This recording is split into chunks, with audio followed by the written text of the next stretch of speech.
Et justement, regardez Maxence Cacré qui nous rejoint en plateau, qui s'est saisi du micro. Merci d'être là, Maxence. Dejan vient d'avoir des mots très forts. On a fait une deuxième mi-temps inacceptable, vient de dire votre coéquipier. Vous partagez? Ouais, je suis d'accord. Notre entame de deuxième mi-temps est catastrophique. On perd 2-3 ballons qu'on ne devrait pas perdre, qui s'enchaînent par 2 buts. Donc je pense qu'on n'a pas le droit de faire ces erreurs, surtout que je pense qu'on avait le match en main, on menait 1-0, on avait fait une plutôt bonne première mi-temps, on gérait ce match, donc c'est inadmissible, c'est sûr. Et c'est quoi? C'est un manque de concentration? On n'est pas vraiment revenu de la mi-temps? Comment vous l'expliqueriez plus précisément, ce début de deuxième? Quand on voit nos pertes de balles, je pense que c'est de la concentration. Je vois pas ça peut être que quoi d'autre. Après, il n'y a pas d'autre mot en fait. C'est regrettable parce qu'on était sur une bonne lancée. On essayait de revenir en tout cas, et là on se reprend un coup encore une fois par notre faute, et c'est encore plus frustrant. Benoît Chéreau. Mais au-delà des pertes de balles, Maxence, l'agressivité dans les 15 premières minutes a été côté Auxerrois. Dans les ressorties de balles aussi, on attendait une réaction. Côté lyonnais, ça a été beaucoup plus compliqué en seconde période pour vous de trouver tes projections à toi. Ryan Cherki aussi, qu'on a trouvé un petit peu moins facilement. Ouais, c'est vrai, on a manqué d'agressivité. Ils sont venus tout simplement plus forts en deuxième mi-temps, avec une meilleure mentalité. Et dans ces matchs-là, ça ne trompe pas. Malheureusement, on n'a pas su être à la hauteur sur ce point-là, et on s'en prend qu'à nous-mêmes encore une fois. Dans l'utilisation du ballon aussi, on a vu que vous aviez essayé de jouer en profondeur, essayer de trouver Moussa Dembélé en première mi-temps. En deuxième mi-temps, c'était aussi compliqué. Avec Joubal et Isaac Touré en charnière centrale, c'est compliqué de trouver des ballons au-dessus d'eux. Il y avait peut-être plus moyen entre les lignes de trouver des espaces, mais c'était plus compliqué en seconde période. Ouais, on a beaucoup joué long pour essayer d'ouvrir les lignes au départ. Après, ça n'a pas forcément marché. Même s'il y avait quand même de l'espace, surtout en première, en deuxième, c'était un peu plus resserré. On n'a pas su tenir le ballon tout simplement. Et même quand on avait le ballon, c'était trop stérile à mon goût. On n'a pas su se créer beaucoup d'occasions, et c'est un tout. Il y a ces erreurs, ce manque d'efficacité, ce manque d'occasion qui nous coûte la victoire ce soir. Vous restez 9e de Ligue 1, donc quoi qu'il arrive, peut-être un peu moins selon les résultats du week-end. Qu'est-ce qui s'est dit avec les supporters? Rien, ils nous ont dit qu'ils étaient toujours avec nous, qu'ils ne nous lâcheraient pas. C'est bon à entendre parce qu'on aura besoin d'eux pour remonter au classement. Après, ça reste à nous de jouer sur le terrain et d'être meilleurs que ce soir. On vous le souhaite. Merci Maxence, merci d'être venu nous voir ce soir en plateau après cette défaite à Auxerre de l'Olympique Lyonnais. 2-1, ouais, difficilement explicable cette deuxième mi-temps, surtout ce premier quart d'heure de la deuxième période. Concentration, vous êtes d'accord avec l'analyse? C'est ce que Maxence dit. Concentration dans les pertes de balles, oui. Concentration dans le marquage, oui, puisque Diomandé oublie complètement Joubal au second poteau. Concentration sur une touche rapide aussi. J'ai le souvenir, Mathis Sabine était dans le dos des Lyonnais. C'était en première période l'inverse. Quand Tolisso joue vite une touche, centre, et il y a but pour Lyon. Ça s'est complètement inversé dans ce premier quart d'heure. Concentration, agressivité, et aussi dans la réaction. On attend quand même un peu plus de l'Olympique Lyonnais pour trouver des solutions pour mettre en danger Radou ce soir. Ça a été compliqué en seconde période de se créer des occasions. Voici Franck Passy avec nous ce soir. Bonsoir Franck, merci de venir nous voir. On parlait parce que l'image est en direct, des supporters qui ont été positifs avec vos joueurs. Il n'y a pas eu d'invective, c'était on est là les gars, on ne vous lâchera pas malgré cette défaite ce soir. Comment vous nous l'expliquez cette défaite, et notamment ces 10 premières minutes? Pendant 3 minutes. Pendant 3 minutes, on s'est tué le match. C'était difficile, on savait qu'Auxerre voulait essayer de récupérer des points ce soir. Ils s'étaient bien regroupés, donc c'était à nous à faire le jeu. On a eu quand même la possession. On n'a pas trop su utiliser notre possession parce qu'on n'a pas su trop déstabiliser ce bloc, mais en fait on était quand même arrivé à mettre un but et passer devant. Ensuite en 3 minutes... Concentration Ouais, à la mi-temps, on n'a parlé que de ça, de concentration, d'implication, qu'il fallait tenir.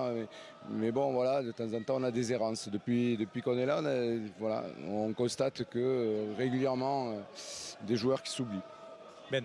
Oui, il y avait une bonne période de ces 4 derniers matchs, 3 victoires, un match nul. Une bonne première période aussi de votre part avec ce premier but. Toi, en ta qualité d'adjoint, le coach principal n'est pas là. Est-ce que c'est pas compliqué aussi d'aller sur le devant de la scène, notamment à la mi-temps, pour parler de concentration, d'agressivité, ce qui a manqué dans ce premier quart d'heure? Non, on avait mis l'accent là-dessus parce qu'on connaît notre groupe et on savait qu'il pouvait se passer ça. Donc hier, le coach en a parlé au cours d'une réunion. On en a parlé aussi, mais bon, ça s'est passé quand même, quoi. Et le changement de système, de repasser à 4, à un moment donné, je veux dire, on a senti qu'ils étaient un petit peu perdus, donc on a remis du monde au milieu pour essayer de contrôler un petit peu les contres d'Auxerre et d'avoir de la supériorité au milieu. Malheureusement, on aurait peut-être pu obtenir un penalty sur l'action de Maxence. S'il est un peu plus, je veux dire, vicieux, entre guillemets, il peut obtenir un penalty, mais bon, la jeunesse aussi fait que des fois ça n'arrive pas. Sur le premier contact effectivement de ce duel-là pour Maxence Cacré. On parlait de Ryan Cherki juste avant, qui a été un peu pris dans le trafic ce soir, qui a essayé de dézonner pour sortir de la densité auxerroise. Il n'a pas réussi à être décisif ce soir. On ne peut pas lui en vouloir non plus. Non, on ne va pas chaque fois qu'on gagne parler de Ryan Cherki et chaque fois qu'on perd en parler aussi pour dire que c'est sa faute. Non, on est 11 à gagner, 11 à perdre, on va avoir 20 puisqu'il y a quand même des remplaçants aussi. Voilà, il faut continuer à travailler, il faut essayer de réenclencher sur une autre série. On avait 6 matchs là sans défaite, en comptant la coupe, il faut continuer là. Vous avez des bonnes nouvelles de Laurent à nous donner? Oui, il va de mieux en mieux, je pense qu'il sera là début de semaine prochaine. Ok, merci Franck, merci d'être venu nous voir, merci beaucoup. J'ai noté le tutoiement avec Benoît Chéroux, le tutoiement. C'est un bon joueur quand même. Hein. Oui, c'est pour ça que je disais ça, le petit sourire évidemment entre Franck et Benoît Chéroux. Merci les belles années. Ça vous rappelle de belles années? Oui, forcément. Ouais. Forcément. Les beaux souvenirs à Marseille, bien sûr. Le match de l'OL le prochain, ce sera à Lyon, à Angers, pardon, pour l'Olympique Lyonnais. Il faudra redémarrer le week-end prochain pour l'OL sur la pelouse du SCO. Pendant que je parlais avec Franck Passy, je vous voyais faire des grands sourires, Benoît Chéroux. Pour qui c'était? C'est pour là aussi j'ai laissé quelques bons souvenirs, j'espère, au magasinier de la GOCR. On m'a fait une commande de maillot, donc j'espère que le maillot est prêt. Regardez le héros du soir en quelque sorte, hein, le Goon, Gaëtan Perrin avec David. Rebonsoir. Gaëtan, racontez-nous un petit peu l'ambiance dans les vestiaires de la GIA. Ça faisait 110 jours sans victoire pour Auxerre. Vous l'avez dit, ça fait un long moment, donc énormément de joie, mais de soulagement. Elle fait vraiment du bien, on l'attendait depuis maintenant 110 jours. Donc beaucoup de positifs ce soir parce que ça n'a pas été facile, on l'a vu. Mais c'est des victoires comme ça qui font avancer et c'est ce déclic qu'on cherche depuis maintenant, depuis 10 matchs. Et je pense que le déclic il est arrivé ce soir, maintenant il va falloir enchaîner et le chemin reste encore très long. Et parce qu'il vous reste 14 matchs, mais là vous venez de prendre 4 points sur 6 possibles, ça vous relance complètement dans la course au maintien. Oui, c'est ça, on savait qu'il fallait faire une grosse série positive pour se relancer dans ce maintien, mais on n'a jamais baissé la tête, on y a toujours cru, on a confiance en nous, en notre groupe. Et aujourd'hui, encore plus que jamais, on est lancé pour aller bousculer toutes ces équipes qui sont devant nous et aller chercher ce maintien. Il y a eu ce penalty pour revenir dans le match. Vous, l'ancien Lyonnais, vous avez pris cette responsabilité. Racontez-nous un petit peu le processus de décision. Moi, moi personnellement, la semaine dernière, je m'en voulais de ne pas avoir pris mes responsabilités par rapport à ce penalty en fin de match. Donc la semaine dernière, je m'en voulais qu'à moi-même. Et aujourd'hui, j'ai décidé de prendre mes responsabilités, de frapper ce penalty.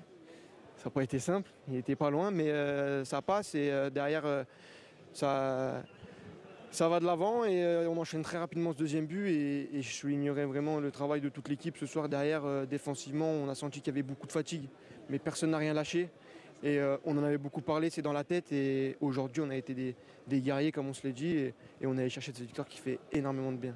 Merci beaucoup et bravo. Merci à vous. Pour cette victoire. Très appliqué, hein, Gaëtan Perrin dans ses propos alors qu'il est extrêmement heureux à l'intérieur, ça bouillonne encore. Les supporters auxerrois, restez pour le féliciter, lui né à Lyon quand même, formé à l'OL et qui ce soir marque un but extrêmement important face à l'Olympique Lyonnais.